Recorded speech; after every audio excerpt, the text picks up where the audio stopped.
quarterback This in the is the league this Nature year. Sports Podcast's Washington football broadcast. Thank you for watching.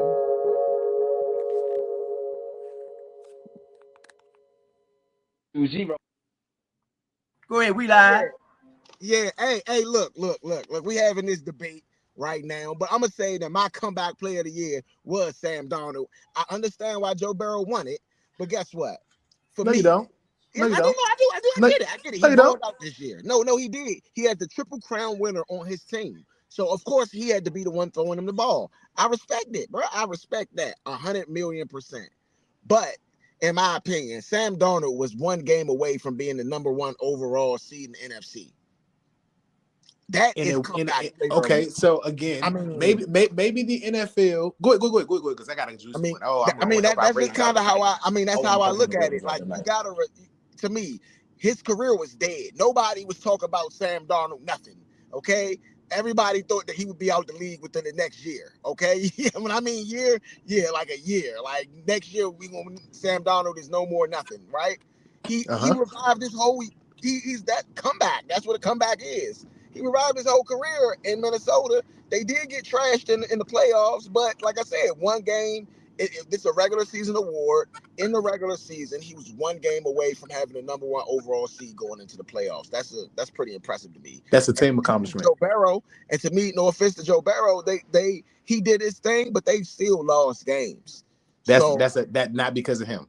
Yeah, there's not one game you can point to this season that was Joe Burrow's fault for the Bengals losing. I could point to 5 games I could point to 5 games that I could name right now because I've been on Sam Darnold back all day. My man is a Vikings fan. I could name 5 games where Sam Darnold could vote himself out of that.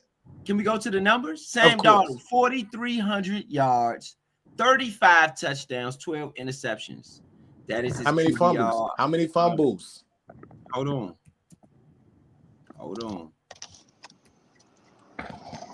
Let me get it for you. All right, Donald. Let's see. Fumbles. Let's see. Sacks. Let's see. All right, hold on 1 second. I can get the number for you. I mean, and look, like I said, I just think that, and I'm not blaming Joe Burrow for all the losses, right? But I will say this, as the leader of the team, the one job that nobody ever talks about the leader has to do is control the clock. And if you ain't controlling the clock, Sam Darnold had nothing to do with controlling the clock. That's what your running backs for. That's why the Eagles lead that stat this season. What you mean? That's why the Eagles lead. That's why the Eagles lead that stat this season. There is no quarterback controlling the clock outside of when he hikes the ball. If you don't get right, if you throw an incomplete pass, the clock stops. You're running back. Sam Darnold has 4. Sam Darnold has 4 lost fumbles this year. That's the lost ones. I'm not even talking about all the ones he had, but let's just go with that 4 lost fumbles and what you said, 12 interceptions. Yeah. That's 16 turnovers. Yeah, that's 16 turnovers. I think Burrows is at what, 5 picks? Okay. Maybe 6 picks the whole year. Let's see. Joe Burrow, let's see what he got. What he looking like? 9 interceptions, 43 touchdowns, 9 interceptions. 43 touchdowns. 4,900 yards.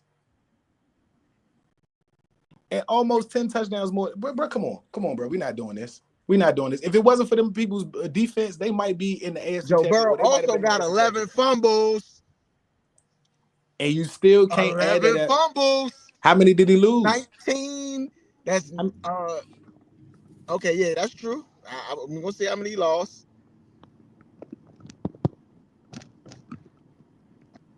All right, hold on. Let's see. Let's see. Joe Burrow.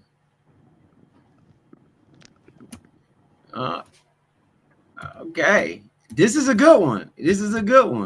No, but I'm looking, like, I will say this. Joe Burrow's stats. I'm about to pull him up. So I'm not gonna take nothing away from him. Joe Burrows was going nuts, bro. Like, remember that he only had 3 wins up until like week 7 or 8 or something like that, bro. Like, they was almost counted out as the worst. People were talking about them getting the #1 pick in the draft at one point. I get you.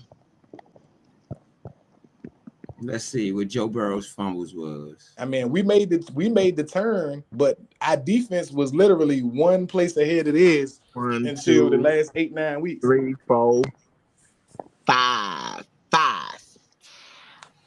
lost.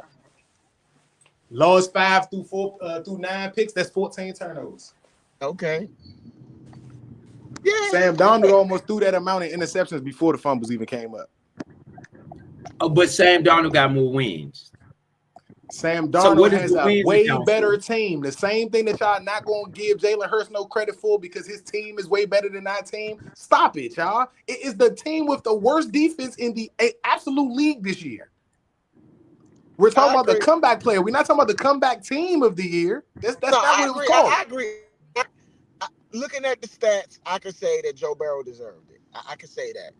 Don't get me wrong. We got a lot of fans on right now, man. All the fans on chimed in, man. What's up to y'all? Y'all chime in. Who y'all got? Burrow or Donald? Burrow or Donald? That's what we want to know, man. We got a bunch of fans on. Shout out to everybody out there. Bro, you breaking up on my side. Okay. This is the Nature Sports Podcast, man. We got a bunch of people online. I just was saying that whoever y'all got, do y'all got Burrow?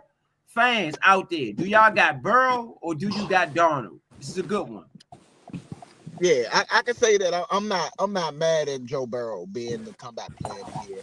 I mean, looking at the stats, he had an amazing year. And like I said, he got the Triple Crown winner on his team. They can't really give it to Chase this year because Offensive Player of the Year because, I mean, Saquon had such a phenomenal year.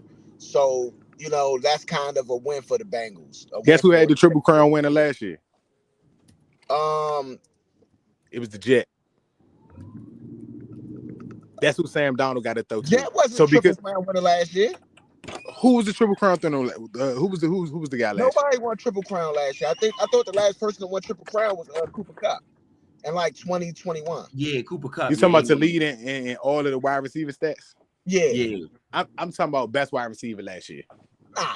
We ain't gonna say that because best wide receiver. Okay, he had the triple threat crown dude this year because that's what his play did.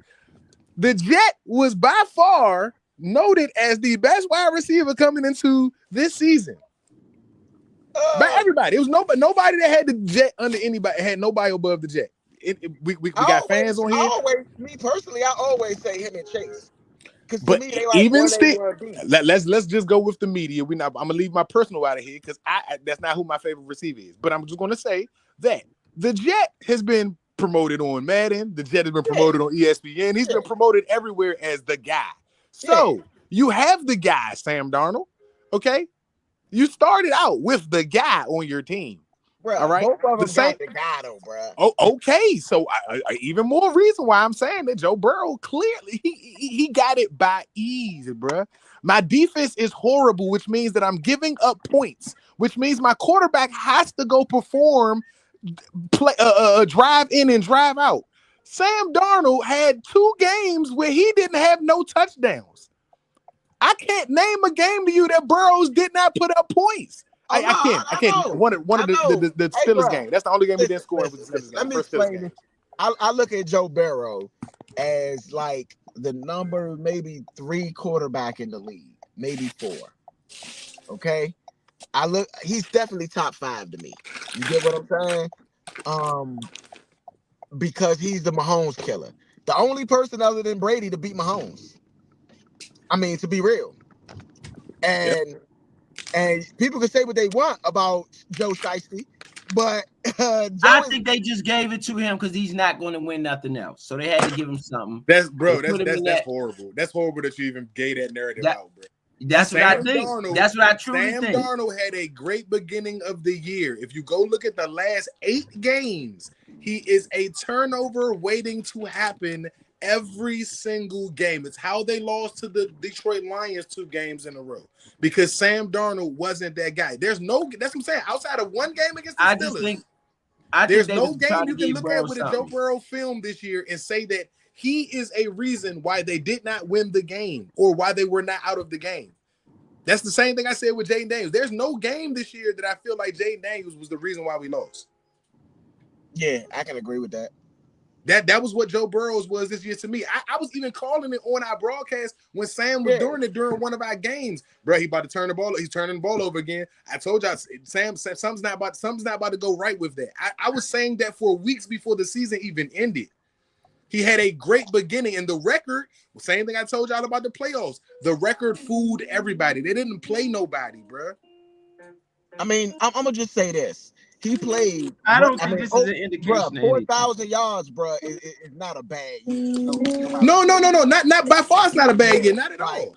But that's more yards than Jaden had this year. You know what I mean? Yeah, but Burrow had more yards than that. No, I get that. No, that's why I said I can agree with Joe Burrow, because honestly, when I compared the numbers, I would say that Joe Burrow edged him out because of the turnovers and the yards. You know, not the wins though. He didn't edge him out because of the wins. That's a team thing, bro. You keep naming a team accolade, bro. That's not actually no. The result of any player on the field, I feel like, has to be wins. Most of the players that's been nominated have been nominated. So Jalen Hurts had a better year than Jaden Daniels because their team won more games. He only won one more game. That's not what I asked you, bro. Don't throw that in there. Okay, so but Jaden Hurts. Okay, so Jalen Hurts had a better year than okay, Jaden no. So to answer your question, Jalen Hurts is not the MVP of the Philadelphia Eagles. It's Saquon Barkley. That's not what I asked you. You keep changing the answer. I asked you, was he a better quarterback? Not the MVP of the Eagles. That's not what I asked you. That's not what I asked you. I said the better. Not just because it's about who's the MVP of the team. That's not what I asked. This question about Burrow and Donald is not that question. That's not what this question is either. Yes, the question I just asked you.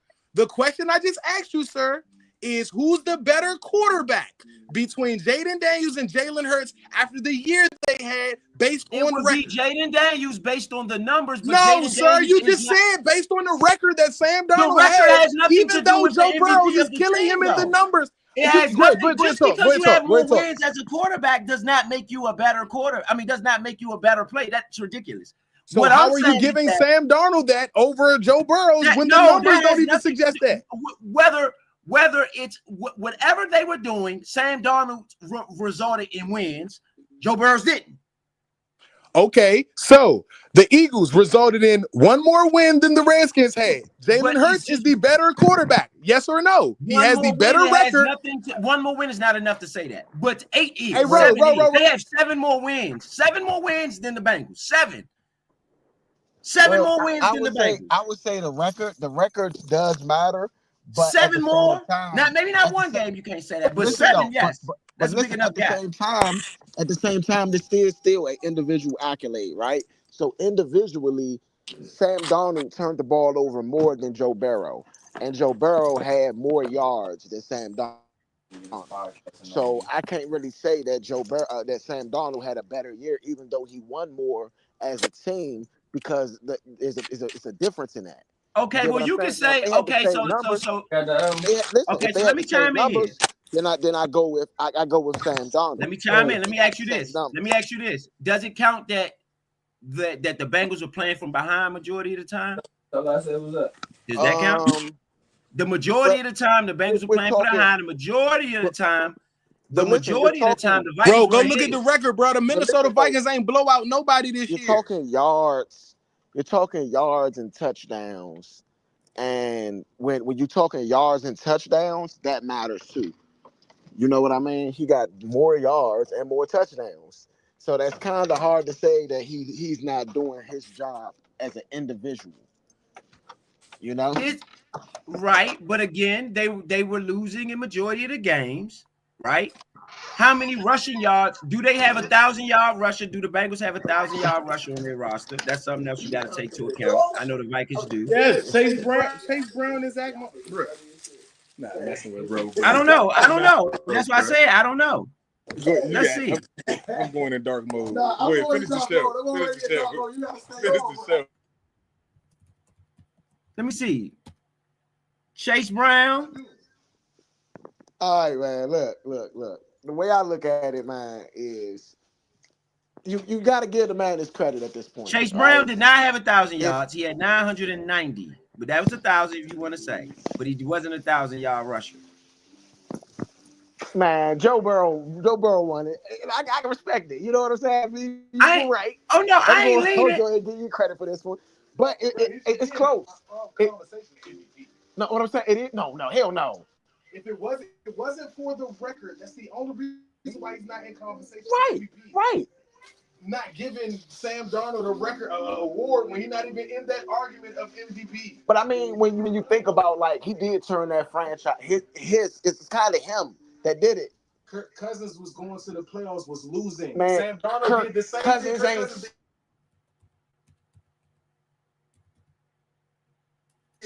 Kirk Cousins ain't smelled 14-3 in his career, bro. Yes, he has. He was 12-4. He was 12-4. He was 12-4. Number 2, guess what? Who? Motherfucking what's my man name? Case Keenum has a better record in the playoffs than Sam Darnold. Look, I don't care what happened. This is a regular season award, like you've been saying. Like you've been saying.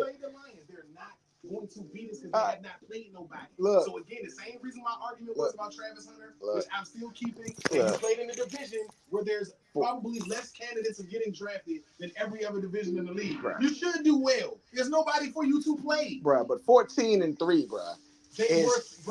Listen, They had to play Caleb Williams twice. All right, look. They played the Colts. They played the Jaguars. They played the Tennessee Titans. And they played the Falcons. Let me explain to you that combination of record, they had more wins than all of those teams combined. I get it. I get everything that you're saying, bruh. I get everything that you're saying. But because we played teams. He still had 4,000 yards and 44 touchdowns? No, he had 30-something touchdowns. 30-something touchdowns? Or did he have 43? No, he had 35 touchdowns. 35 touchdowns. Okay, yeah, okay. Burrow's got 40. No, it was like 43. He was like 43. One of them was like around 43. I agree with you saying as far as the touchdowns and stuff. But if you take Joe Burrow away, let's say Joe Burrow didn't play this year, who else would you be talking about being the comeback player of the year? It wouldn't be Sam Darnold because if you're gonna make him not play, Sam Darnold don't get to play. JJ McCarthy's hurt. Oh my God, bro! I'm just saying. No, guess what? Joe Burrow already won. So who's the runner-up? Is what I'm saying. That question is exactly what I'm going to use. I'm going to use your question to answer this question perfectly. If Joe Burrow is not playing, and Sam Darnold is not playing, no, hear me out. This real shit is bro even knows. Once I say this, I have to agree to this. If Joe Burrows doesn't play this year and Sam Darnold doesn't play this year, I guarantee you the way that Kevin O'Connell coached, the Vikings would still have a better record than the Bengals. The Bengals would have had the number 1 pick if Joe Burrow didn't play. The last defense and someone who can't complete passes will equal the worst record in the NFL. The Vikings would have still got wins with the worst schedule. One of the easiest schedules in the league. And as bad as Caleb was, they would at least 1-2 games playing that nigga with anybody at quarterback. They was getting ready to start JJ McCarthy. That's cool. Who is the runner-up? Sam Darnold. So why is it even an argument now, bro? It's not an argument because the winner is who I said it was supposed to be. I agree with Joe. What's his name? But I can't deny that Sam Darnold has had a comeback player of the year worthy type of year. You know what I mean? Yes. I'm saying that Joe Burrow won because everybody is the way they are. They won't give him the MVP because of the record. And he didn't deserve MVP. Go look at the fucking stats. He is kicking these niggas' ass outside of running the ball. He is kicking their ass at quarterback. I get you, bro, but running the ball is part of the game now, bro. No, because every quarterback don't do it. Bro, it's still part of the game just because you don't do it. Listen, bro. All right. We got defensive rookie of the year. Defensive rookie of the year coming up. No. So when a quarterback throws for almost 5,000 yards, it should fucking matter more than a quarterback running for 800 and only being in the 3,000s or the early 4,000s of passing yards. No. Don't listen to that. How? Because you got to count touchdowns too. And they still don't got 43. Some niggas do, coach. Josh Allen. So you want to give the MVP to Josh Allen over Lamar Jackson? I said they should have been co-MVPs. I've been saying that for a long time. During the regular season, I said that. Lamar Jackson and them beat the fuck out of them peoples. but that's what the award is for. It's not for the postseason. I get it, but they were so close, in my opinion. No. I'm just saying, bro. Jared Verse just won Defensive Rookie of the Year. I do not agree with it. No, I do not agree with it. I do not agree with it. Sanders still fucking stats was just as good. I know, but I'm saying this is why this is why it's messed up. Mine out of the ones that they had. It should have been nominated. First got 4 sacks. 4. Bro, he changed their entire defense. There's no Aaron He didn't. It's the other guy on the defensive line. He had 8.5 sacks. The other guy. Yes. Bro, he's a linebacker. It wasn't just Verse. You do know that linebackers predominantly don't blitz unless you're on the edge. He don't got interceptions either. He don't have to. He got almost 160 tackles. I don't think he had no 160 tackles. No, he don't. He got like 30 something. He got like 30 something. Jared Verse? Yeah. Bro, you're a smoking cracker who starts every week. You got 30 tackles. What the fuck is going on right 30, now, bro? He had 66 tackles. 56, that's what I'm saying. No, yeah, 30. No, that's combined. He has 30 assisted tackles. So he got 36 tackles to solo. That's what I'm saying. Nah, it's the other guy that should have won it on his line. Jared Verse got 4.5 sacks. If the other guy got 8.5 sacks, the defensive end. I'm looking at just reading off the numbers, my brother. I ain't say that. Brandon Fisk should have won it, in my opinion. Out of all of them, that was my opinion. That's who should have won it. He had like 8.5 sacks. Brandon Fisk already? Yeah, on the same team. That's what I'm saying. 72 tackles, 14 tackles for loss, 6.5 sacks, 20 quarterback hits, a fumble return for a touchdown, and a Pro Bowl. But no. That's what's the name too, probably. That's what? The playoffs included. One game? We not adding playoffs, bro. This is the regular season. This is a regular season award, like we've been saying the whole time. I'm taking that you just said one game, and them niggas didn't do shit in that one game. Bro, he might have did something in the game. Shit. Bro, they didn't. All right, okay. Granted. Wichita wasn't even nominated, so No, I'm saying I think Sanders still should have been nominated. No, I think Braden Fisk had a better year than Verse to me. So if I help you get the sack, I don't get no fucking credit. If my pressure helps you get a sack, because imagine, especially the people that we sitting on here with, because I got that first nigga. I ain't just to our fans right now. I got that. All of this stuff I was giving Chase Young the shot. I wanted to give him credit for because he was rushing the quarterback. He wasn't getting a fucking sack. He was just hurrying the nigga, and we was giving him credit for that. So this nigga gets hurried, and it don't count because it's not enough. The other niggas got the sack. So listen, hold on. Should we not give credit to Montez Sweat that actually got the sack because Chase Young pressured him? We did. Right. So we got to give credit where credit is due. Braden Fisk actually got the sack. The award went to the person causing the pressure. I get it. But it should have went to the guy that, because to be real, Chase Young rookie year stats, he deserved it. Forced fumbles, sacks, all that. I mean, yeah, he got it because he deserved it. It wasn't. I don't agree with that. Right. I'm just saying this. He had like 3 or 4 like forced fumbles that year, as well as game changer plays. What's up with you? How you? Yeah, game changer plays, bro. So trust me, I agree with you on that. But as far as 4.5 sacks, shut up, Trick. Shut the 4.5. fuck up. Oh, Stop. 4.5. Hold on. Let me go ahead and mute.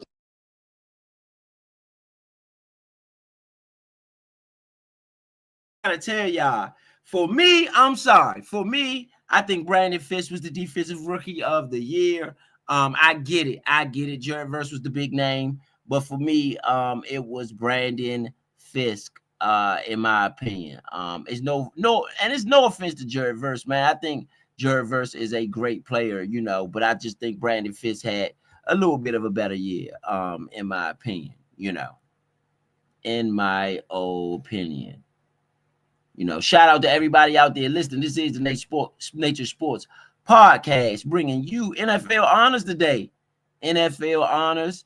So far, we've had a number of wins. For everybody out there who wants to know, Jayden Daniels got the Rookie of the Year, Comeback Player of the Year was given to Joe Burrow, and we also had Defensive Player of the Year given to Patrick Surtain, and Defensive Rookie of the Year given just now to Jared Verse. This is what we were discussing. Again, my pick would have been Brandon Fisk. No, just my opinion. Even for I don't think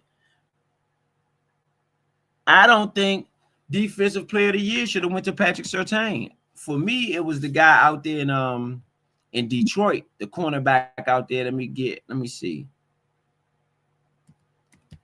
Let me get the name for y'all.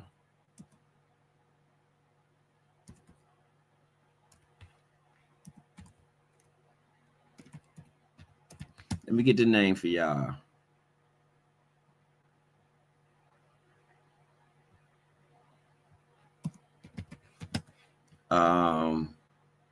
Kirby Joseph. Kirby Joseph for me is Kirby Joseph for me is the NFL's Defensive Player of the Year this year, in my opinion.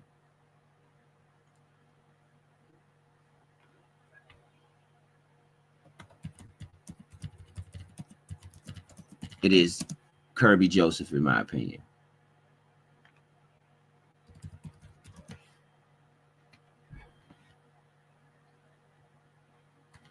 And there's nothing wrong with Brandon.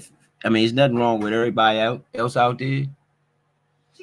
There's nothing wrong with everybody else out there, but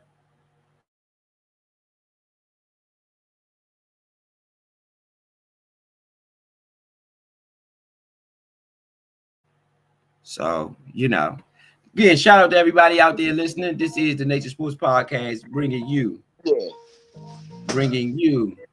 NFL honors. Here we go. Another award coming up. Last one given out was Brandon Fisk winning.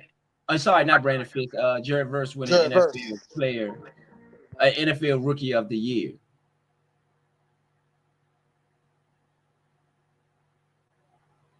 Jared Verse winning it. Again, my pick was Kirby Joseph. What do you think about the awards that's been given out so far? My pick was Mike Sanders still. but just for the people that was on there, I do feel like Brandon Fisk deserved it. V says Jared Verse, which I mean, I guess when you really think about it, all these young players had a phenomenal year. We all just arguing on what we felt like. I don't think it should have won over whatsoever.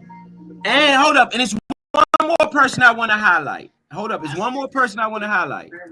Hold on. Sam still would have been one of the guys I picked to win Rookie of the Year. I said, but because when you're not nominated, and Quinyon Mitchell, I think Quinyon Mitchell had a dog of the year too.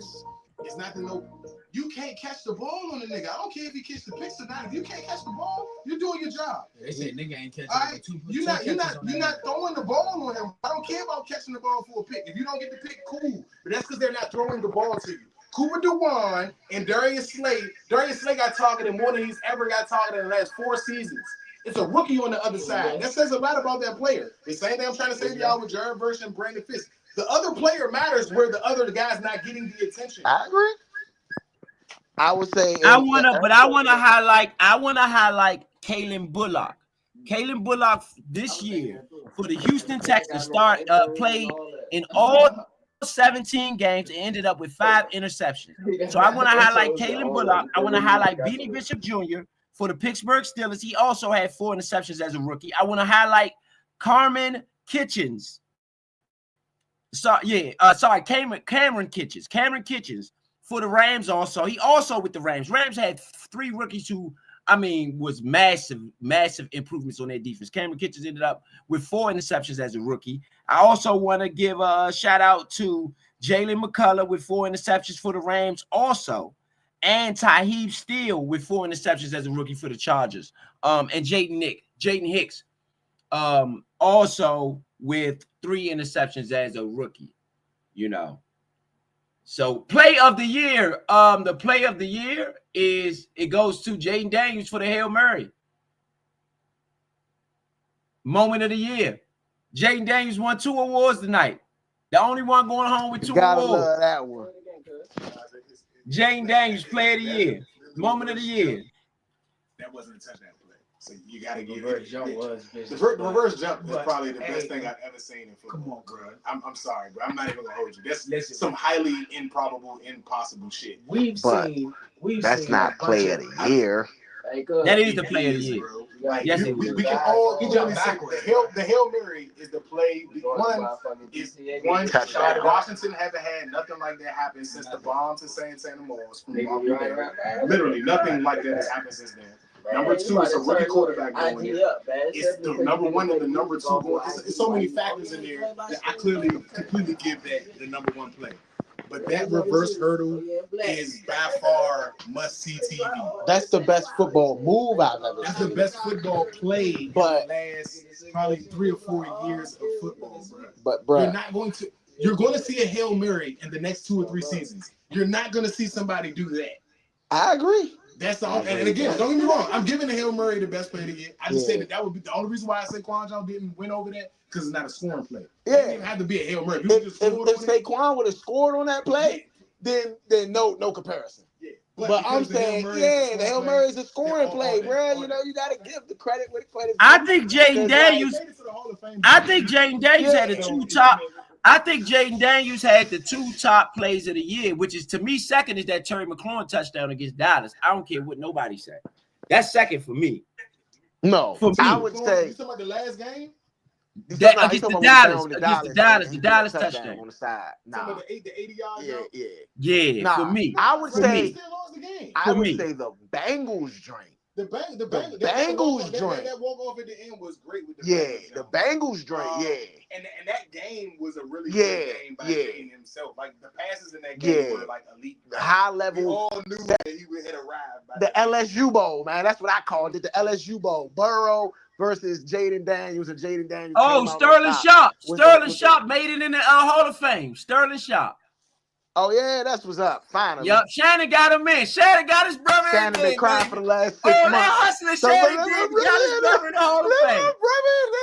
Hey, all that hustling Shannon did, all that hustling his brother did, Sterling did. All that hustling Shannon did landed Sterling in the Hall of Fame. If you got in via injury, then we should be talking about Alex Smith going to the Hall of Fame. We should be talking about my man. Hey, all of them ain't got their brothers. All of them brothers ain't no superstar. All of they brothers, they ain't got no brothers. That's a superstar.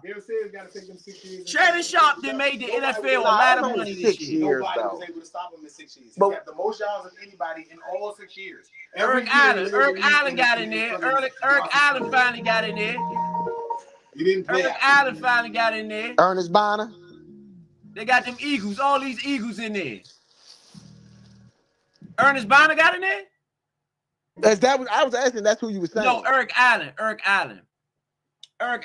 He used to play for the Eagles. You're gonna put that Eagle in there. And LaDainian Tomlinson got in also. Oh, and sorry, that's Antonio Gates. Antonio Gates got in there.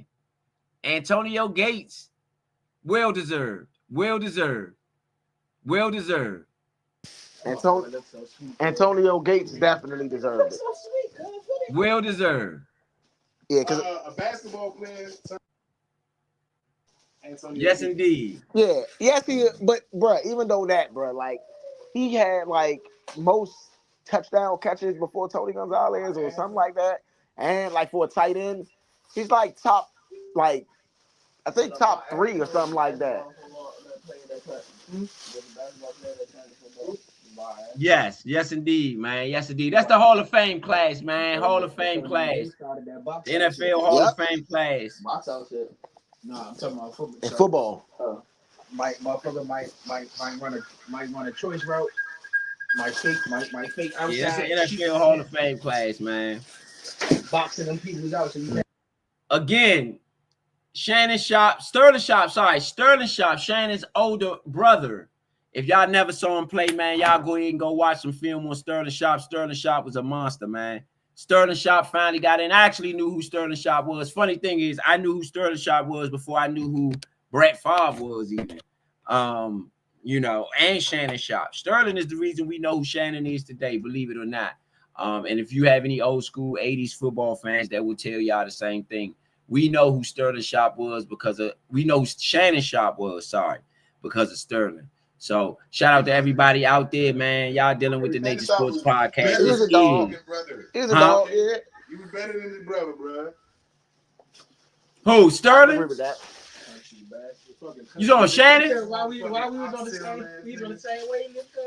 Yeah, Shannon Sharp was a beast. I mean, of course, Shannon was a beast. Sterling was a beast too, though, man. Again, he had a neck injury, which cut his injury short. But now I think that opens up the door. You gotta open up the door for Terrell Davis. Now you gotta open up the door for Terrell Davis. Sterling Sharp didn't even win any Super Bowls. He did not win a Super Bowl with the Packers. Yeah. So you have to look at Terrell Davis. If Terrell Davis isn't already in there, Terrell Davis might already be in there though, if I ain't mistaken. He might be already a Hall of Famer. But nah, because Sterling was a beast though with Brett Favre, dog. Before Shannon actually got some passes thrown his way. Yeah, actually, Terrell Davis was a 2017 Hall of Fame inductee. Sorry about that for the Broncos fans out there. He was a 2007 Hall of Fame inductee. Yes, he was. You know. And again, moment of the year for everybody out there listening to moment of the year, Jayden Daniels with the Hail Mary. Just to go over what we had. So who's your MVP? How me? Yeah. Out of all the guys, let me see. Let's look at this list, man. Let's look at this list. I'm gonna say what I said at first earlier this year. Mine's is Saquon Barkley. My MVP is Saquon Barkley. I think it was Lamar Jackson. I think one, the nigga didn't throw but 5 interceptions till like week 14 or 15, which is nuts. Number two, he had just finally gotten over the I can only run thing. I think this year he did what he had to do as a passer. His yards and his total yardage and his complete package. Even with Derrick Henry, he had the numbers that Jalen Hurts didn't have. You know what I'm saying? Okay. Saquon is, I think, on a better overall team than Lamar Jackson is. Saquon was a beast with the Giants, who didn't do absolutely anything. He probably should have won MVP there just for the fact that it's the only thing that they ever had. You know what I'm saying? Lamar Jackson has been in this battle in this AFC for a while, and it wasn't anything until the playoff game. And honestly, even with the 2 turnovers prior to the last play of the game, he did everything that he could to put his team in position to make it to the next game. I don't think that he had a flaw in his season this year, like just the regular season. I think a totally great game. And there were games that Saquon is not in it.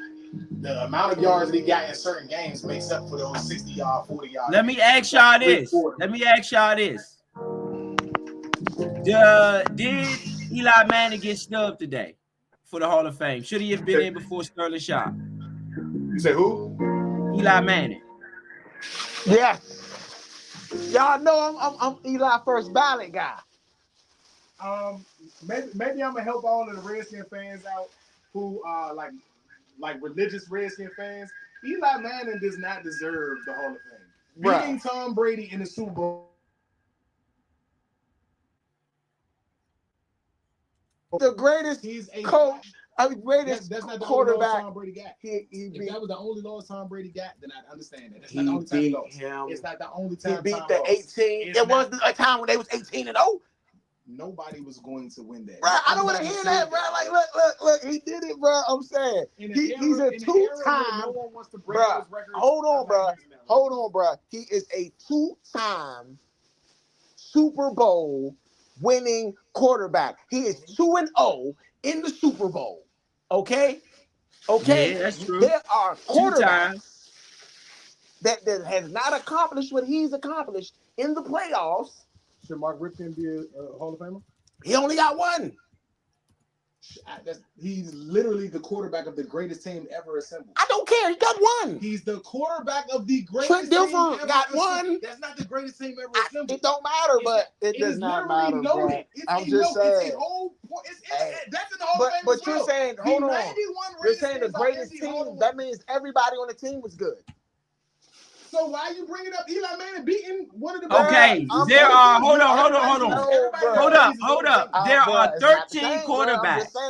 Let's hold on. Hear me out. In the Super Bowl, bro. Let me chime in. Can I slide in? Can I slide in? Can I slide in? Of all time. Can I slide in? Are we arguing that Tom Brady is the greatest quarterback of all time? Yes. Can I slide in though? Can I slide in? Let me slide in right here. There are 13 quarterbacks in the NFL who have won multiple Super Bowls. Tom Brady, Joe Montana, Terry Bradshaw, Troy Aikman, Patrick Mahomes, Eli Manning, Ben Roethlisberger, Hall of Famer, Bob Greasy, Peyton Manning, John Elway, Jim Plunkett, Roger Staubach, all of them in the Hall of Fame. All of them in the Hall. Except for Ben Roethlisberger, the ones who are eligible. Right? The ones who are eligible, all of them are in the Hall of Fame. Who are the ones that are eligible? Except for the ones that's still playing, right? And Ben Roethlisberger. Ineligible. Ben Roethlisberger is not in yet, but he's not eligible either. Not eligible. Tom Brady's not eligible, right? Right. So it's a couple of them that are not eligible. Everybody else that got multiple Super Bowls is in the Hall of Fame. They are in the Hall of Fame. Except for the ones that is ineligible to be in the Hall of Fame. Eli's the only one that's not. Bruh. Name which one of those got the same amount of interceptions and they got touchdowns. Bruh. Name which one of those. I don't know. I'm not about Terry Bradshaw. You over here, bro. If you feel like it, bro. Pull up which one of those guys are 50% in their win record and 50% in their touchdown and interceptions. Now, not win record, not with Terry Bradshaw, but his stats wasn't all that. But he got 4. He got 4 Super Bowls though. He got 4 though, bro. Like that's you can not have the best stats if you got 4 rings. But that's what I'm saying, bro. Like Eli don't got 4 rings. He got 2, and they wasn't even the best. They weren't even the division winner the year they won. Bro, it doesn't matter. It does. He did the Cinderella thing twice, nigga. Twice. What is that? It don't even happen, bro. It don't matter, bro. It does not matter. Yes, one. He has an MVP Super Bowl, a Super Bowl MVP. Yes, he does. That's one. Yeah. You don't got 2 of them. It don't matter. Which means you're not the best player. No, I think Eli do got 2 of them. Bro. Listen, bro. I think Eli got both. I think Eli do got 2 of them. I think he got 2 Super Bowl MVPs. You said he got 2 what? Eli Manning has 2 Super Bowl MVPs. Oh, he got 2 Super Bowl MVPs. So he was the Super Bowl MVP twice. Hey, bro. Oh, bro. Hey, look, bro. Look, bro. Listen. I am a Eli Manning is a Hall of Famer, bro. Regardless. Listen, bro. Is the only reason why your bitch I don't. That nigga made that conversation right, and then started working that fucking. Bruh, that's not the only reason. Cause guess what? Eli Manning helped his team get to the Super Bowl. George Kittle is the man of the year. Is the NFL man of the year. How? They was 8-8. Bro. Cause they look. Brandon Jacobs leading rusher. All right. Here we go. I got you. Here's the difference. Between him and a dude like Kirk Cousins. No. So, hold on. He's an 8-8 guy. Use Russell Wilson. Okay. Use somebody that made it that one. Okay. Russell Wilson. No. He's an 8-8 guy. I don't look at Russ as an 8-8 guy early in his career. But I look at Kirk Cousins as an 8-8 guy. That's why you say 8-8 guy. I went to where his level is. Super Bowl though, bro. You got names. All right, there you go. So we're gonna go to Russell Wilson. Guess what? Russ. He ain't done nothing since he been with Sierra. Straight up. So once he got to that Super Bowl, argue that he was going to Hall of Fame too. He is. So why he is? So which is why I'm telling y'all. How y'all gonna bring up Sierra? How y'all gonna bring up Sierra? Damn sure going. Bro, everybody should go. No, not everybody. Everybody should. Not everybody. Everybody should go, bro. I think not everybody. Dexter Russ, Lawrence but no, but motherfucking Jonathan Allen should be going. Jonathan Deron Payne should be going. I mean, like, yeah, niggas that don't you look at passer rating, bro. Yeah. Russ is up there. But you look at touchdowns. Eli's not. I'll tell you that nigga's not. Passer rating, Eli is some shit. It does not matter, bro. His first year, He won enough to get into the Hall of Fame. Hey, bro, it's winning a stat. It's a paid subscription. It's winning a stat. It's a paid subscription, bro. Bruh. It's a paid subscription. Your father been in this shit a long time. You've been paying. Hey, bro. Your father been paying. Is winning. Eli Manning. All I'm saying is that for the people out there listening, this is the Nature Sports Podcast, and we are having a heated debate over whether whether Eli Manning got snubbed tonight. Vito says Eli Manning didn't get snubbed. Boy says he did get snubbed. What do y'all think? Chime in with us. We want to know what y'all think. Did Eli Manning get snubbed? That's just all I gotta ask. If winning is a stat, then Eli Manning needs to be in the Hall of Fame because he won 2 Super Bowls. If they didn't have Tom Coughlin, do they go to the Super Bowl? No. All right. But guess what? If Brady ain't had Bill Belichick, do he win that many Super Bowls? Yes. Maybe not. Who the fuck is the Bucs coach? Who was the Bucs coach? How many wins did that nigga Bruce got? Arians. How many Super Bowl wins did he got before Tom showed up? None. How many appearances he got before Tom showed up? None. All right. And who taught Tom how to get to the Super Bowl? Listen. This is the thing. Who did Tom learn from? He learned from Bill. Bill was going to playoffs. Bill had Super Bowls. Bill, nobody, even Bill and them thought he was ready. Go look at Tom's documentary. Even Bill did not think that he was ready. Yeah. Tom was ready based on the work Tom put in. Yeah. Okay? He played for a coach that worked with me to allow me to get my grades out there. There you go. But that coach didn't even know I was great until I had to go in. You had to prove it to him. So Bill don't get all of it. He don't get all the credit, but he gets a lot of it because guess what? How you would give a lot of it when the nigga didn't even know he was it? Bruh. Until the injury happened. It forced him to get in the game. Listen. Bro, you wanna know what I feel about Adam Peters? They knew Jayden was it. They said when I did my evaluation, I knew that this was him. Yeah. Now we gonna sit him down for a second. We're just not sure yet. I hope that he's can play. We had Drew Bledsoe as the star quarterback because I didn't know he was him on the bench. Yeah. All right, Bill, you get somewhat of credit. Guess what? Guess what other team Bill was on? The Phil Simms team that had Jeff Hostetler. Guess what happened with Jeff Hostetler? Jeff Hostetler is fucking drafted when Bill is there. Because obviously I noticed something. Okay? Totally different than picking a nigga who's not even my second string quarterback. I get you, bro. Well, give that white man credit. Well, y'all some man. Why don't the man deserve credit? He got 6 Super Bowls. Name another coach with that. Man. Right. Name another coach that won him as coordinator. That's a Tom Stade. As a coordinator, didn't won 6 as a head coach. That's a Tom Stade, man. Tom would have left any sooner and went to the Raiders like he wanted to. Bruh. Thank you. I'm just saying. If it wasn't for 9/11, the Patriots don't even get those rings. Say what you like.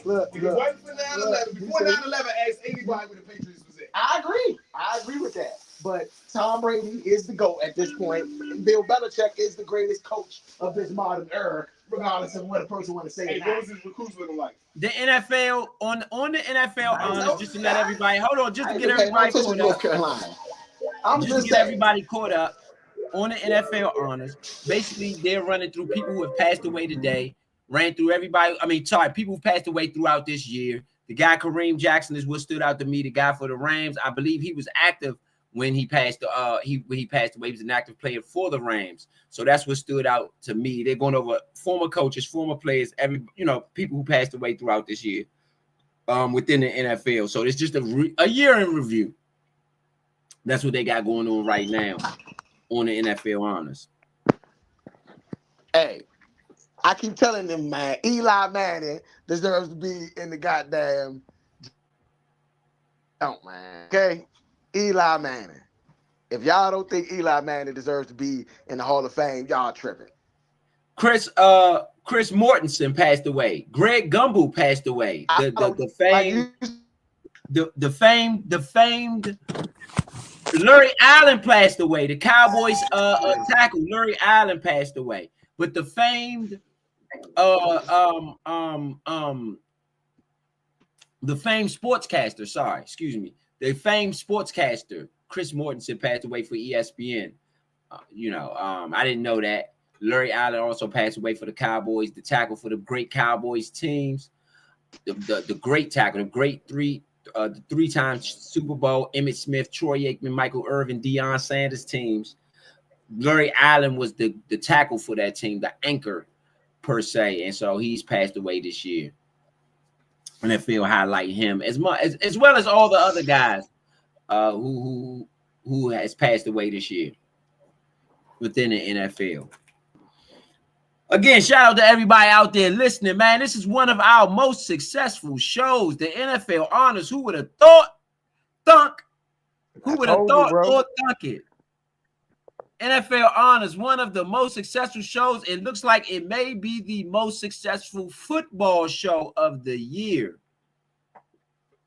Guess y'all saving the best for last, huh? Again, shout out to everybody out there listening. If you guys want to chime in, let us know who you got for the NFL Honors, who you thought should have won and why. Let us know. I mean, if your teams are out there, if it's somebody with your teams that you felt like should have been nominated, wasn't nominated, let us know. Again, it's a few guys that I personally felt like should have been nominated, at minimum nominated, but they weren't, such as Kellen Bullock out for the Houston Texans. I felt like he at least should have got a nominee, 5 interceptions as a rookie on a playoff team, played all 17 games. I think that you at least get the nod with as well as 1 fumble recovery. So that's 6 turnovers for Kellen Bullock. I thought he should have been nominated. He wasn't. As well as Beanie Bishop Jr. for the Pittsburgh Steelers. Also, I felt like could have been nominated in the secondary for the contribution that those guys made as rookies.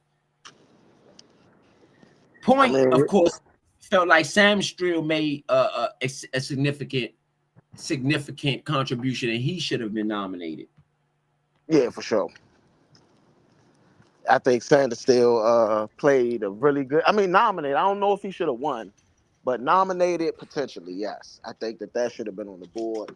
I think he played really well this year, and it's hard for me not to award when those guys are playing at their top level. I mean, like Sanders still balled out this year, to be real. Okay. All over the place. Okay. Well, what do you have? Who else do you think should have been nominated out of all of the categories that we see here? Who else did you feel should have been nominated? You're gonna have to put the categories up because then that's hard to say because I don't know. All right, well they up there at the bottom of the screen, but let's just say within the defensive, let's say defensive player of the year, who did they miss? Honestly, I feel like I said Kirby Joseph should have been defensive player of the year. That was my defensive player of the year. I mean, I think Myles Garrett balled out this year. Talking about with the Lions? Yes. Wow, bro, how? He got torched. No, he didn't. He got torched in the playoff game, but he was hurt. But he has 9 interceptions, and he has a 91 PFF rating. Yeah. He was actually balling this year. He had a bad playoffs. See, but this is why I do think. See, everybody say that this is an in-season award. This is definitely an in-season award, but I do think the playoffs have some effect on this award, and it absolutely does. And it should because when you think about races, how close these races could be, you might gotta go into the postseason to differentiate who deserves the award more. You know what I mean? I just don't know if y'all are looking at the year before and the fact that the Bears had such a bad record and they gave one of the better teams the year before a softer schedule than they had the year that they became good. I mean, I get it. The Lions, the Vikings, the Packers, and the Bears had the softest schedule all year. I ain't get it. You got 9 picks because you got 4 quarterbacks in that division that aren't going to be playing football next year. Will Levis is probably not going to start for the Titans if they can get a quarterback in there. They've been trying to figure that space out for the last 3-4 seasons down there, Joe. You got they get a quarterback. They got the #1 overall pick. So they got Deion Sanders. They got the two college coaches presenting, Deion Sanders and Bill Belichick. Hey, that's what's up. I would love to see some Colorado versus Tar Heels games. Never gonna happen. That'll be lit. Never gonna happen unless they make it to a bowl game. Nah, they cool though. You know, Bill Belichick and Deion been rapping a whole lot lately. Deion been getting a lot of advice from Bill Belichick. I mean, Coach of the Year. That's who presenting Coach of the Year. Deion and Bill Belichick is presenting Coach of the Year. We all right, Coach of the Year. Andy Reid there. Who y'all got? I got Quinn. I got Andy Reid, but it should be Dan Quinn. Andy Reid. I got Quinn.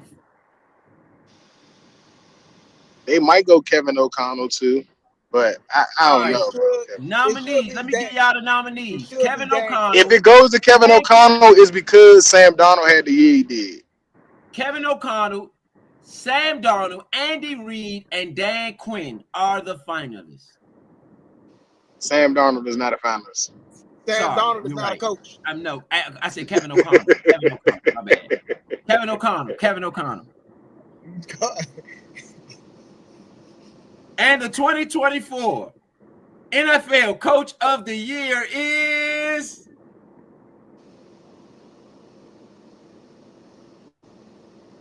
Kevin O'Connell. Oh my God! So I said that. It's because of y'all argument about Sam Darnold. Y'all argue so hard for Sam. That's bull.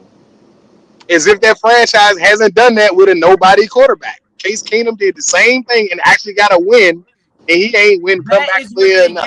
That award is for Sam Darnold and for Kevin O'Connell. To me, I disagree. That was a makeup. That was a makeup. They had to give Joe Burrow something. You had to give Sam Darnold something. You gave it to his coach instead. Some makeup. You gave Jaden Daniels 2 awards because you stiffed Dan Quinn on the on Coach of the Year. You stiffed Dan Quinn on Coach of the Year. So you made it up by giving Jaden Daniels 2 awards. Yeah, I think Dan Quinn should have got Coach of the Year, to be honest, because I think that his job was the most difficult. I thought Andy Reid was going to win it because, let's be real, Andy Reid won the most games out of anybody in the league this year as a coach. Yeah, but they aren't a bad team.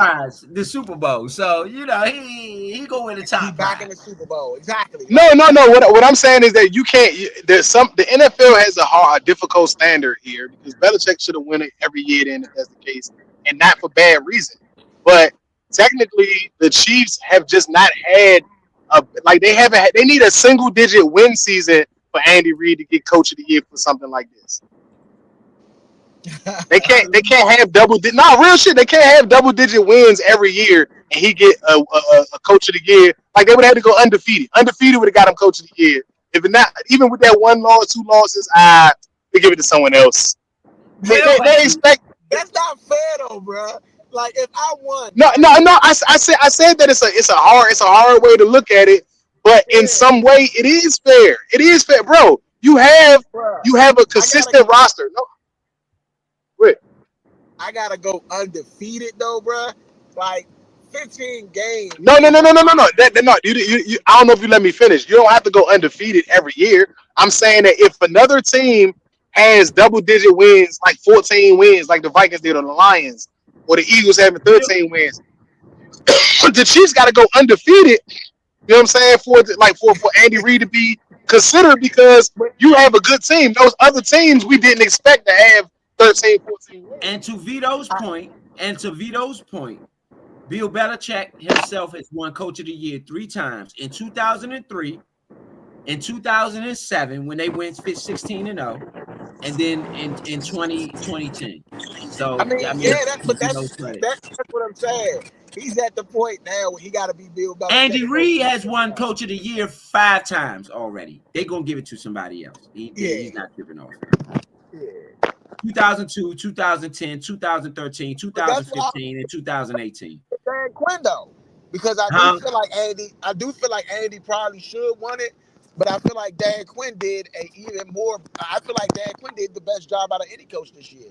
When you think about a rookie quarterback, when you thinking about putting together a team in an off season, literally. Well, they gave it to I keep saying Sam Darnold. They gave it to Kevin O'Connell because that's like if we lost Jaden Daniels and still went 14-2. No. 14-3. No. They lost their rookie quarterback. They lost him in the preseason. But the difference is that they already had the rest of the team built. And I will say this. I'm not mad at them because, Kyrie Jackson, their draft pick, died in a car crash. And to coach through that. Right. I would say that I'm not saying he's not deserving of it. Okay? I'm just saying me personally, I feel like Dan Quinn, 46 new players, bruh. 46. I don't think Kevin O'Connell had to deal with that. You know what I'm saying? 46. Yeah. Now don't get me wrong. I will say that 46 new players versus a depth on the team is another thing. And like a depth on the team is kind of hard to coach through. So I'm not saying he didn't deserve it at all. I'm just saying that my pick personally was Dan Quinn.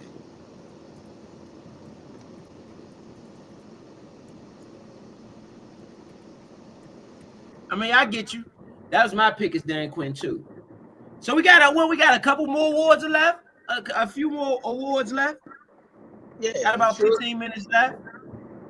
MVP should be coming up, right? What did they miss on? Yeah, I mean, so far. I mean, are y'all satisfied with the outcome, or what do y'all feel? I mean, Vito back in. Me personally, Joe Burrow was deserving of comeback player of the year, and I feel like Kevin O'Connell was deserving of coach of the year. I mean, can I say that for a 1,000,000% fact, that there was no other player deserving of the award? Hey, V said that, man. I got him, man. Yeah, can I say that there was no other coach deserving of that? No. But I mean, 14-3, and like I said, a death on the team is hard to do. I think that I take the death away because I mean, they're going through MVP right now. I think that matters. MVP right now. Can y'all hear me? Yeah, I hear you. I think that Sam Darnold was the reason why Kevin O'Connell got that MVP. Bro, let V talk. Can you hear V? No, I cannot hear V. Can you hear me? I can hear you. You can hear me, bro? Just let me know when he finished. Point. Go ahead, V.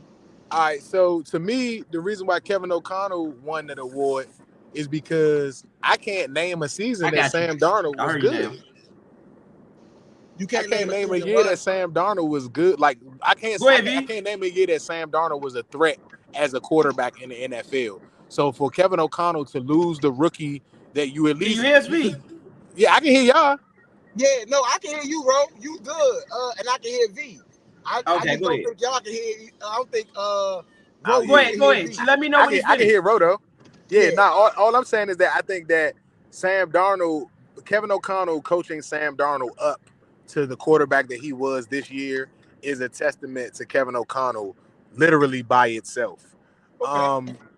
Jaden Daniels, even though I agree with you guys in a large way with Dan Quinn being the coach of the year, but nobody knew what to get from Jaden Daniels. He's a rookie, and we all have heard that statement before, like it's less film on you. Like people have gotten the book on Sam Darnold. So it was like, all right, we know what this guy's capable of. We know what he's good at, what he can do. And Kevin O'Connell literally changed that like it never happened prior to him. So I think that was a great, that's something that's not easy to coach. We've seen plenty of teams get quarterbacks to come in and try to fill in a role until they can get to the next season or find a guy till that rookie gets ready. And we've watched it not necessarily work out. And the Vikings were pretty much hot for majority of the year. And Sam Darnold was a large part of that. Even by me pointing out the turnovers that were coming in late in the year, he still balled out in a number of games where it was just clear that he was the guy for them this season. I wrote V done. I agree, V. I agree a million percent because that's a hard coaching job right there, Kevin O'Connell. But go ahead. For me, it was, I don't know. I think it was a makeup call to try to spread the love around the room for the guys that was invited. You don't really want nobody to leave empty-handed. And so even if it's an organization, you don't want an organization to leave empty-handed. So whether it was Kevin O'Connell or Sam Darnold, I felt like the Minnesota Vikings would leave with something, just like Washington, we left with something. Philly left with something. So everyone who came, Allen won the MVP. Josh Allen is the MVP, the 2025 MVP. About time, man. About time. Congratulations, Josh. Congratulations. Yeah, congratulations. Yeah, I actually, like I said, I've been saying co-MVPs. So, because I really didn't, I feel like Josh Allen on the Buffalo Bills is as important as any player is on any team in sports. Yes. Totally agree with you on that. So I think that when you say most valuable player, that's how valuable he is. He is the Jokic. He is, he's the guy, the catalyst of that team. We talk about, like earlier when V said, if Joe Burrow doesn't play, take Josh Allen off the Buffalo Bills. Don't get me wrong. I'm not saying that they lose every game, but they definitely are not a playoff team without Josh Allen, in my opinion. Despite all the talent that they have, they need a guy like that. They need a catalyst guy that can run, that can get the fourth downs, the third downs. He got a cannon of an arm, like he's a fullback with a cannon. You know what I mean? He is what you would have wanted, what you would have wanted out of a Cam Newton. You know what I'm saying? You got the size, no diddy, and the arm strength, the stuff like that. That's what you want out of any guy that runs the ball a little bit, but just got a cannon of an arm. So shout out to Josh Allen, very deserving. Yeah, man. Shout out to Buffalo Bills, man. Buffalo stand up, man. Buffalo, New York stand up. Buffalo Bills stand up. Bills Mafia stand up, man. Y'all are the MVPs. I know y'all been waiting for it. Y'all couldn't get the Super Bowl championship this year. Y'all couldn't get out the NFC championship. Y'all lost what we lost here in Washington. So we would have been good to boogie with y'all in the Super Bowl. However, I gotta shout y'all out. Y'all definitely did your thing this year. Josh Allen did his thing. Shout out to Josh Allen and the Bills Mafia for taking home that MVP. Yes, indeed. Yes, indeed. So, any wrap ups? I mean, we ain't gonna hold them too long. We're gonna keep it short, simple to the people. This is a NFL's honors tonight. So man, that's their show. That's their show. Our show still continues. I don't know about y'all unless y'all busy, but I would like to go over who our MVPs and who our defensive player and our offensive. I've already said mine. So you have to. We can go over it. Yeah, I still got a little bit of time or whatever the case may be. So yeah, definitely. I mean, again, you could y'all got the floor to say whoever y'all felt. Again, for me, I felt like Kirby Joseph was my defensive player of the year. No. I'm talking about for our organization. This is all about the Commanders, baby. Well, we know we still got some nature awards though. We still got the nature awards coming. I mean, we can go through some if you want to. If you want to preview a little bit, but we got the nature awards. We can't be behind the league, man. Yeah, but we still got the nature awards coming up. You know what I'm saying? I don't want to take the people time up during the Super Bowl with awards. You know what I'm saying? We could. No, I think after the Super Bowl. If we can run through. That's what I'm saying, bro. Like we will talk about that later. But anytime y'all ready. I mean, like I said, I was just talking about for the team. I'm not talking about all across the league. That's what I was talking about. But all across the league. All across the league, I would literally have to look at more film. I think Will Anderson with the Texans definitely should have not gone tonight without being mentioned. Will Anderson had a crazy season this season. Far as rookies, Marvin Harrison Jr., Brian Thomas, Malik Neighbors. Like there's a list that could go on the amount of usage that these guys got for their franchises. Brock Bowers setting like numbers unprecedented for tight ends this year. Right. Jayden was a joy as a fan of the Washington football team. Jayden was an absolute joy to watch week in and week out. I don't think that there's a better offensive MVP to me, but if I were to watch some other games, I could definitely see that there were some players that were definitely used a lot in their offenses. Brian Thomas being one of those. Malik Neighbors had a crazy year as far as stats, but Brian Thomas, man, was different. Him and Marvin Harrison Jr. Marvin Harrison Jr., in my opinion, wasn't mentioned as much because of him not taking a shoe deal. Ladd McConkey. Don't forget him. Definitely. Ladd McConkey definitely made his name known. Like he's in that division as well. In that division, he's probably now the most known threat outside of probably Sutton. And if you ask me, he's probably on par with Sutton right now. With the guy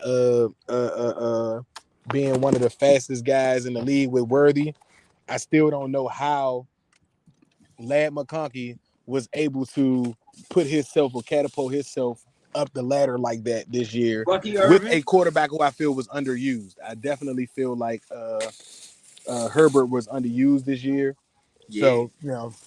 Bucky Irvin, that's another one. Bucky Irvin was like that with the Bucs this year. Not what I was expecting. Definitely not. I definitely didn't expect that. But the player that I saw was really good. There were things that he was able to do within that offense that just helped them be better than they were the previous year. I think he has a long career coming up ahead of him. I would like them to keep Rachaad White. I don't think that they should go away from that because I think that he's very beneficial to their offense. But Bucky just took that spot over. I mean, and shout out to Leo for pointing that out early in the year. He literally called Bucky to be the starter there probably by like week 2 or 3. He was like, nah, I don't know. If Rachaad White stays at that spot, and damn if he wasn't right. Yeah. Also, McLaughlin with the Denver Broncos. Yeah. Had a nice year too as a second back. Williams was out there, was supposed to be like the guy, and they replaced that before the season even got halfway through. And again, like I said, there were a number of guys who showed up. Brandon Coleman, not the only offensive lineman. What's my man Joe with the Chargers? Joe Alt Alt was amazing this year. Like yes, literally reminded me of a John Jansen first season in the league type of year. Like literally just didn't let nobody bother his quarterback, which is something that you beg for to happen in the league.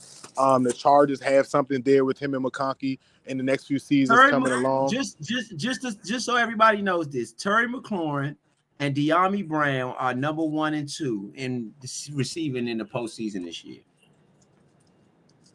Oh, nice. That was all right. Yes.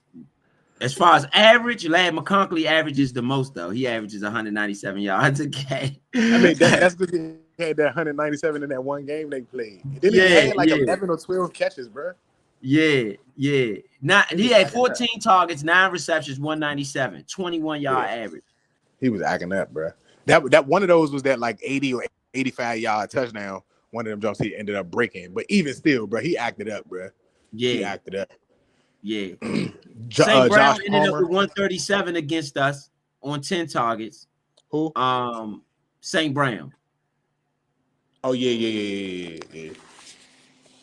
Then Mike Evans ended up with 92 against us. Everybody was against us except for Nico Collins. Nico Collins went off.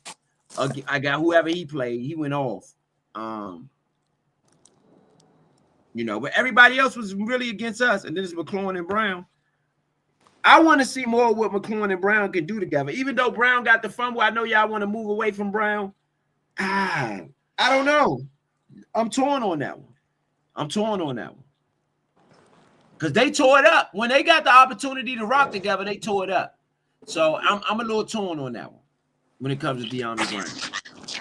Well, what I did in my season is something I think that the Skins could potentially do. So let's say that we don't trade. I think we should trade that first pick and some more compensation for Myles Garrett. But let's say we don't do that. If we don't do that, right? And we're going to use that 29th pick, I think we should use that on a receiver. And I think that we should also go after a receiver in free agency. So basically, what I did is I grabbed the receiver out of free agency, which was secure, and then I grabbed McMillan because he slipped in the draft into the second round. I don't think McMillan will slip in the draft to the second round, but you can get you a tall, big receiver right there, and you can get you a slot guy out of free agency. So I think that there's opportunity for us to be able to do something like that and to revamp our receiving core. But doing that, I didn't have to get rid of Luke McCaffrey or De'Ami Brown. I used De'Ami Brown as my outside wide receiver backup, and I use Luke McCaffrey as my slot receiver backup. So I don't think we have to do a whole lot with the receivers, but just two receivers can change the dynamic of it if we do keep De'Ami Brown. Yeah, I'm just saying. I like what he did this year. Cool. And I just want to see De'Ami Brown. I want to see a little bit more of him. I know he fumbled in the playoff game. So if you keep De'Ami Brown, you do realize that we're likely going to stay away from a receiver, period. If you keep De'Ami Brown, you have to solidify him as your number 2. There's no other role for him on the team at the amount of money that he's about to make. His contract is, so you have to give him money. And even if you don't want to give him, I'm not sure that his numbers warrant a lot of money, though. You don't. It's not. So, can you hear me out real quick? It's not about that. You got to be an athlete for yourself instead of a fan for a second. Just for 1 second, be the athlete that I'm talking about. You be De'Ami Brown. You've been with the team for 4 years. You're getting ready to get your payday. All right, and whether it be a small one or not, you're getting an extension to what your beginning of the career is. Remember, they say NFL is not for long, so you got a second chance to come in the league. Do you come back to this team to help out when you are unsure of what your role is going to be, knowing that they have to fill in that number 2 spot? Can you be the guy? All right, cool. You don't want a scenario where you bring him back as your number 2. Don't go out and do anything about bringing someone in for this spot at that particular spot, at the number 2 spot, not at any other receiver spot, at the number 2 spot, and you don't go and do something about it, and he doesn't have the production that what we were looking to see that was hopeful to have for this year, because I still don't think the production was there this year. He just made plays when he was able to get in the game. And that's what you got to remember, too, that he didn't start the year off. In the preseason, he was the number 2 guy. He even beat out Dotson. Dotson got traded, removed. We all was like, all right, Brown's going there. And for weeks, they struggled to find whether he was going to be the guy for that spot or not. If Noah Brown does not get hurt. Yeah, they brought in Noah Brown, though, to be in that spot. They didn't really give him a chance. Bro, can you listen to what I'm saying again? Because maybe you forgot the fact that Noah Brown didn't get here until week 1. After the last preseason game, Noah Brown showed up. That's why we didn't have no receivers for the first game and for the second game for the most part. We didn't even target a receiver the first game. I think we might have targeted Terry twice, but we didn't have a reception by a receiver, I believe, in the first game. All right, because we were just not in it. Right, we wasn't ready for the season. Noah Brown wasn't on the team. We just got rid of Martavis. No, I think we had just picked up Noah Brown because we had Martavis Bryant during the preseason. Noah Brown wasn't on our team during the preseason. De'Ami Brown was the number 2 wide receiver after they cut Dotson. After the first game, Dotson didn't even start. De'Ami Brown did. In the second game, De'Ami Brown is the starter at the number 2 spot. For whatever reason, whether it be blocking or whatever the case may be, he does not start again at the number 2 spot until week 7 or 9, whichever one that Noah got hurt. It had to be like 9 or 10 because we played the Bears around 8 or 9 or something like that. So after that, 2 games after that is when Noah Brown gets hurt. After the Steelers game, so I guess that first Eagles game, Noah Brown gets hurt. That's like 11 games into the season, bro. I'm just saying, just pay attention to the fact that De'Ami's not starting up until an injury. So you're about to bring him back for the following season. I'm not giving you. I don't think you got to pay a lot of money for him. It's not. I'm talking about pay a lot of money. But what I'm saying, so you still answering as the fan or as a GM. You be De'Ami Brown. Are you going to come back and not know what your role is when you can be a free agent and make some more money somewhere else? I never. No, the question wasn't whether De'Ami Brown wants to come back or not. The question. No, I'm asking you. You're answering. I'm telling you that you're answering the question. Yes, I probably would, because at least I know the offense that I'm getting into. I have an opportunity to compete. Minimum, I normally get an opportunity to compete. I could go somewhere else and end up like Doxson. I got a question. No. My thing is, hold on. I would say in that situation, it really does depend on what the team is asking me to do. You know what I mean? So it's really too hard for either of us to make that decision, because let's say we go into the meeting, the team say, hey, you know what? You're our number 2 guy, but we're going to have somebody compete for that spot. He might be like, all right, cool, I could win. If I sign Deebo Samuels or T. Higgins, I'm not talking to De'Ami Brown. Yeah. Now, no, listen. But they just like you signed Noah Brown and he got hurt. And I would sign Noah Brown over De'Ami Brown because Noah Brown's going to cost me less. And I know, and he was a starter for me. If he does not get hurt, I don't even know if I know what De'Ami Brown is going to do for me. I agree, but I just think you could get De'Ami Brown at a good number.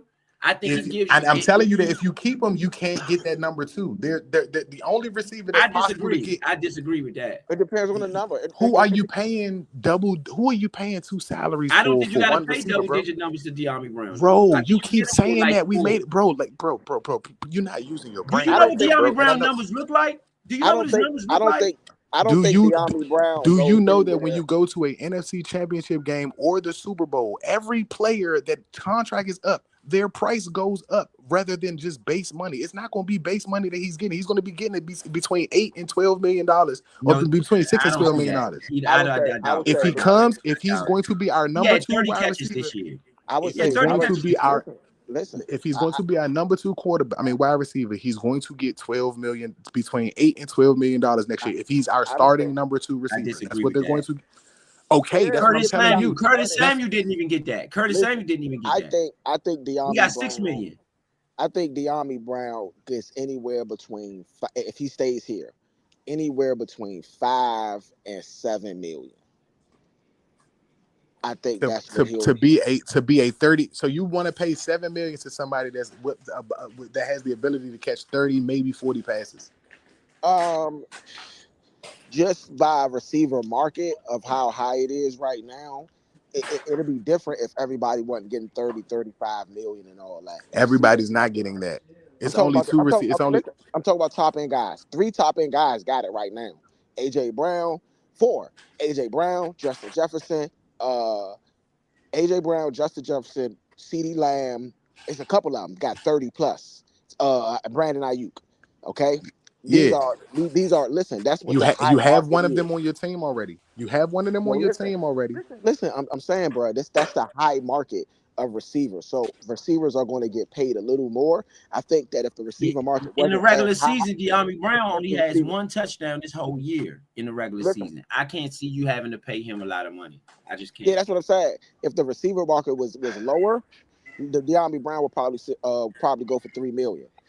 But because the receiver market is so high, I think him maxing out at about 6. But I think probably anywhere between that's the price that you're going to bring him back at if he's not your number 2. I'm telling you that if he comes, okay, but I'm telling you also that I'm not as an athlete. I'm not taking $5 or $6 million unless my goal is winning the Super Bowl. That's it. That's literally it. Somebody might offer him a lot of money. To Vito's that's what I'm trying to say to you. That's exactly what I'm trying to say to you right now. Where I'm trying to get y'all to think, bro. We're talking about a team. Mind you, the other teams in the league have watched us snatch players from their team. You think that they're not going to try to take a De'Ami Brown when they know that we need a number 2 receiver? You're not going to pay $7 million to a 4th receiver that might get 30 snaps. Might get 30 receptions or 40 receptions. That's backwards, bro. When you need a receiver that's about to take up 60 catches or more. Your number 2 that you expect to bring in has to at least catch 60 catches for you. It's going to be a failed experiment unless he catches less than that and can get over 1,000 yards like some Tyreek Hill shit. So other than that, it depends on to pay $7 million and you're bringing back Crowder on a veteran job. If you bring Crowder back, if you don't bring Crowder back, you have McCaffrey, De'Ami Brown, Terry McLaurin, whoever your number 2 is. Yeah, but even Crowder wasn't getting paid but nothing but like 3 and some change this year. So that's what I expect De'Ami Brown to get, a little bit over 3. Yeah, I don't know if you understand the market, bro. Number two in slots don't get paid the same unless the slots usage is different. And again, so that means that what I'm telling the De'Ami Brown is that throughout the last 8 weeks of the season that you were doing well. You did well the last 8 weeks since Noah got hurt and you had to come in. You've had almost 80 yards a game, close to 80 yards a game, or averaging about that much. So I'm telling you now that at a number 2 spot, you weren't at the number 3 for none of these games. You was at the number 2. I got a question for you, bro. At the number 2 position, I'm going to now take a pay cut to make the same amount of money as a receiver who was barely getting on the field. Crowder barely got on the field this year.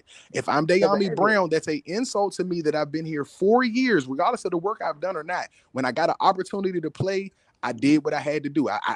Nobody else was. Noah Brown was not getting 80 yards a game.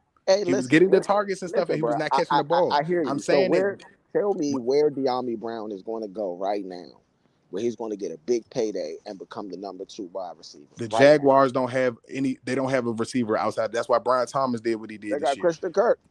He was trash this year, bro. Okay, let's go with players that did not have production. Since you need me to name that. That's fine. I can still add a De'Ami Brown when you don't even know who the quarterback's going to be there next year. They still got Calvin Ridley down there. No, they don't. Ridley is with the Texans, bro. I mean, with the Titans. Okay, yeah, you know what? He's with the Titans. I forgot. They got another receiver other than Brian Thomas and Kirk. They got they don't. I think Chalk is with somebody else. I think Chalk might have been with the Cardinals still or something like that. He might be right there. I thought he was with the Chargers. Yeah, but even still, guys are moving around. I don't think that Keelan Allen is going to be with the Bears next year. It's very highly that Keelan Allen moves on from that situation. If he stays, then cool. But the Rams, like getting ready to lose Cooper Kupp. Was their other play of a wide receiver this year. The Rams getting ready to lose Cooper Kupp. Yeah, they need a number 2 receiver because they had Parker Washington and Josh. I don't think that the Eagles are sticking with Jahan Dotson. Yeah. You know what I'm saying? Like teams can use a wide receiver who's been in this offense to help decipher what this offense is going to try to do. You do know that that the schedule for next year is set out. So there are teams this is what I'm saying though. How much are you willing to pay for that? That's what I'm saying. They're not going to have to pay that much more, bro. Guess what? If the Redskins going to pay you $7 million, but you don't even know how much you're going to be on the field, I'll take the $7 or $8 or $9 million from another team that's going to allow me to play. You don't know the role you're going to have unless they tell you you're going to be the number 2 receiver. If you don't know that they're going to sign you as the number 2 receiver and not move on to get somebody else, which I don't like personally, if they don't tell De'Ami Brown that, I am leaving because it's uncertainty in my position. I'm going to have to basically wait until Noah Brown or somebody get hurt in that number 2 spot for me to play. Zacchaeus right now, I don't think Zacchaeus or McCaffrey is going to be the slot next year. Nah, listen, right now, Zacchaeus not signed. Right now, who is signed to us right now, right? So Zacchaeus had a 1-year deal, so he's not signed. Noah Brown had a 1-year deal, he's not signed. De'Ami Brown was on the last year of his contract, he's not signed. You get what I'm saying? So right now, I really got them going away from Noah Brown. I got Zacchaeus coming back because they like the way Zacchaeus play. But he's not going to get paid a bunch of money anyway. You know what I'm saying? But I don't know what they're going to do with Noah Brown. I don't know if they bring Noah Brown back. I'm going to bring Noah Brown back because I plan on losing De'Ami Brown. And Noah Brown has always been a 4th receiver. He's not going to be mad about his role. He's going to accept that role, play special teams for you, and do all of the work that you ask him to do because he's not going to be entitled like Wichacon was, like Dotson. And who's to say that we don't keep more wide receivers this year? 6 wide receivers. Yeah, nah, your running back run was too bad. Yeah, I mean, me personally, like what I did is I purged the running back room. I got rid of Eckler. I got rid of everybody but Brian Robinson. Yeah. I got rid of everybody. So I bought in, I told you, I ended up with a very good draft pick by the luck of whatever, you know. But like I said, I traded with the Giants off the jump because I knew the Giants had a bad quarterback. I looked to see who had the worst quarterbacks in the league, and I traded with them off the jump before the season even started.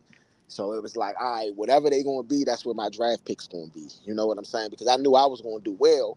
So I traded right out the jump because we had the number 2 still. You know how they start you out with whatever you had last year. We had the number 2. So I traded all my picks away, traded them to the Giants and to the, what's the name? So that's not something that we can do. You know what I'm saying? At all. But in that sense, I got rid of all my running backs, and that's how I ended up with Gentry, and I ended up with it's another guy that I had on my practice squad the year before, Velus Jones. I had him on my practice squad, and I just ended up saying, all right, look, it was a time Eckler got hurt. I brought him up off the practice squad. He had like an 80-yard run. I said, I'm keeping you on the team. You know what I'm saying? And he was good at kick returns and punt returns. So that's really why I kept him. But I cleaned out the room. I mean, I like our running backs, but McNichols, clean them out.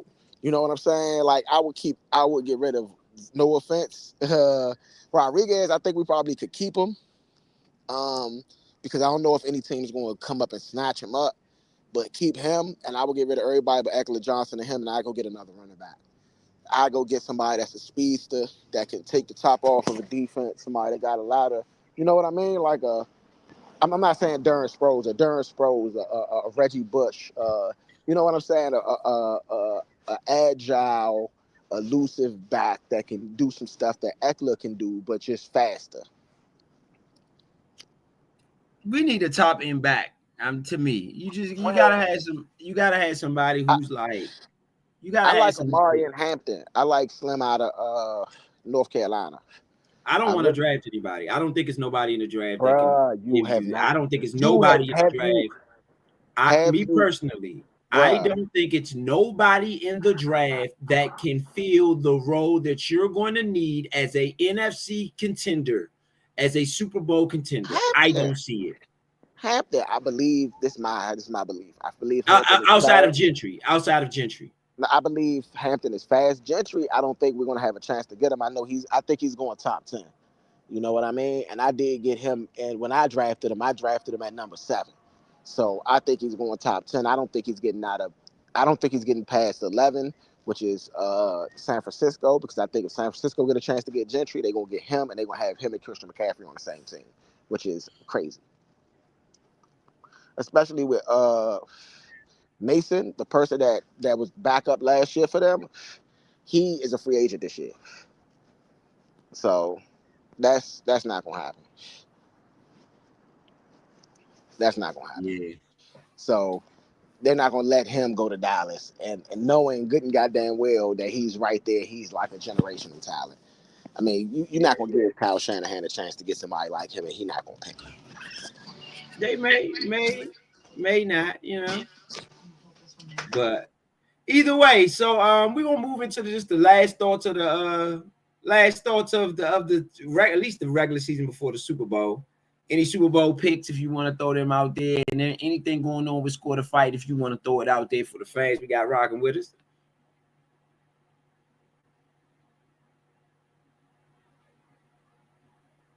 Do you got anything? Yeah. Oh, So, my Super Bowl pick, I've been waiting, and I'm gonna drop it right now tonight. My Super Bowl pick would be the Kansas City Chiefs. The reason I believe that the Kansas City Chiefs will win the Super Bowl is because, one, Andy Reid, first and foremost. Andy Reid is the Philadelphia Eagles ex-coach. He was Philly's coach. Philly fired him because he couldn't win the big one. Okay? Could not win the big one. Okay? Philly has Andy Reid won the big one, but Philly won the big one. So the thing is that last time they played in the Super Bowl, what happened? Kansas City won. And that was with the Kelsey in the middle. Okay? Andy Reid is about to show the best game plan that you have ever seen to stop a Saquon Barkley. They know that on the outside, Jalen Hurts is not the type of person to beat you with his arm. I mean, the receivers can go off, okay? They got some top-notch receivers. Got one of the best rosters in the league, maybe the best roster in the league. But I think the Kansas City Chiefs, they've been here before. They champions. They two-time defending champions. I believe they make history with the three-peat. Don't get me wrong. Saquon Barkley, I imagine him to have a really good game, but just like I seen him not have a good game in the Cleveland game, I think that Andy Reid goes back and look at that film, and they don't have a Myles Garrett, but guess what they do got? They got a Jones. They got a Jones over there.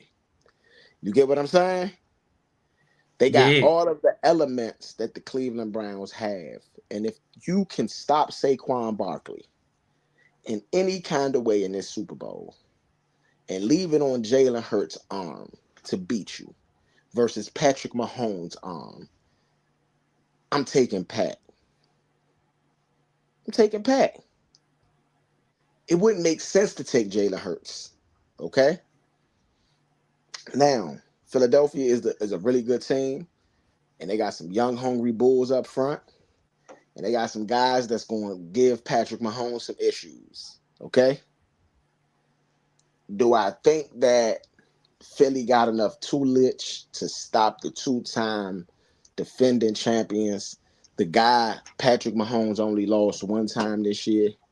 He's going to be the new Michael Jordan of football because he would be the first to do the three-peat. You know what I mean? And everybody associates Mike in the three-peat right now, you know, because he did it twice.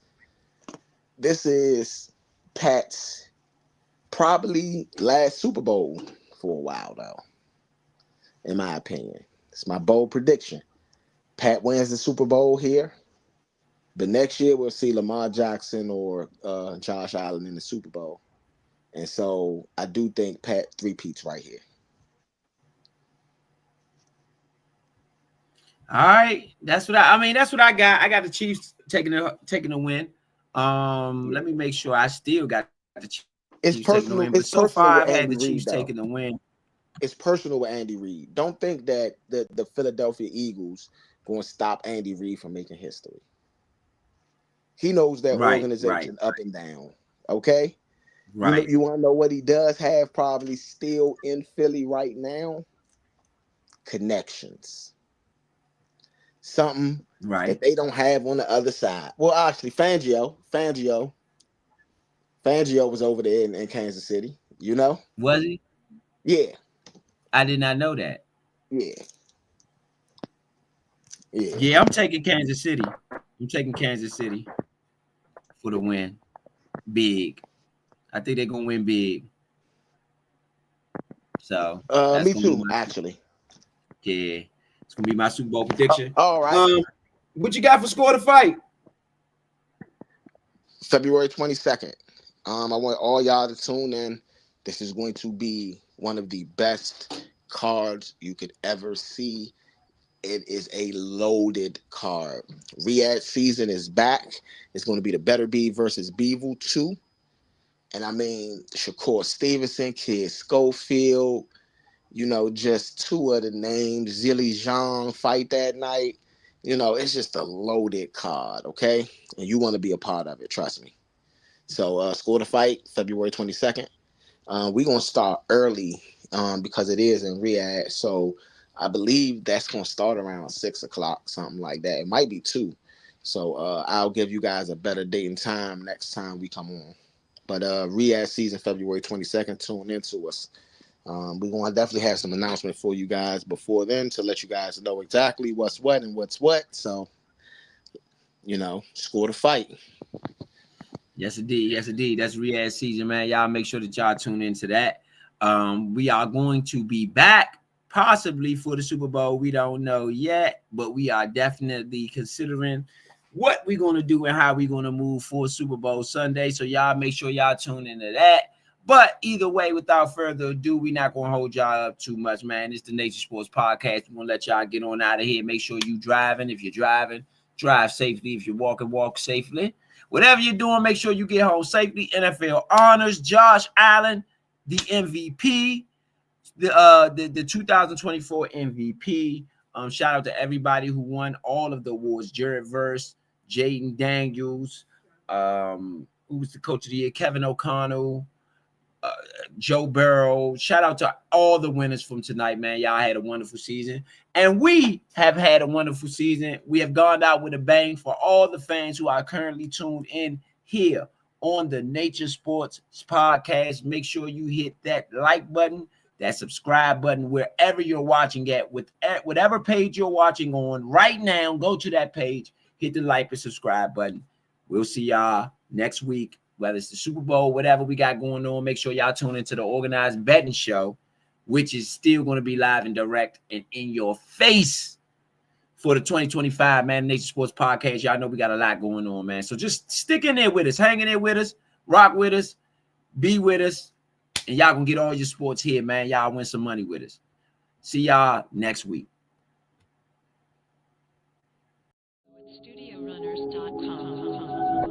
YouTube/@TheNatureDC. Subscribe today.